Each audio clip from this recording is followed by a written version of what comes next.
नमस्कार. आज आपण भेंडी फ्राय कसा करायचा तो पाहतोय. पण आज एक मस्त असा चमचमीत आणि सिक्रेट मसाला आपण ह्यामध्ये वापरणार आहोत.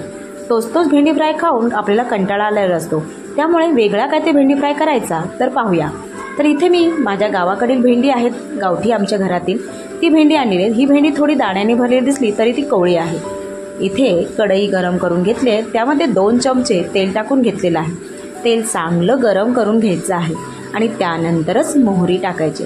मोहरी चांगली तडतडली की मग जिरं टाकायचं आहे आणि हिंग टाकून घ्यायचं आहे. मोहरी चांगली तडतडली की त्यामध्ये स्वाद खूप छान येतो. आता इथे मी लसूण घेतलेल्या 4 पाकळ्या, त्या 4 पाकळ्या चांगल्या चिरून घेतल्यात बारीक आणि मिरची 2 घेतलेल्या. तुम्हाला तिखट जितकं आवडत असेल तितक्या प्रमाणात तुम्ही मिरची घ्यायची.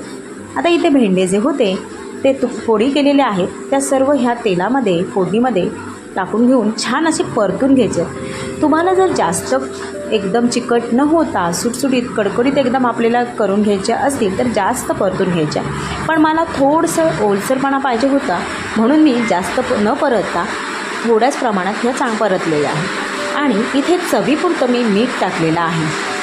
आता हे मीठ चांगलं मिक्स करून घ्यायचं आहे आणि त्यानंतर आपण ह्यामध्ये टाकणार आहोत सिक्रेट मसाला आणि त्याच्याने चव खूप अप्रतिम येते आणि मुलांना सुद्धा आवडणार आहे.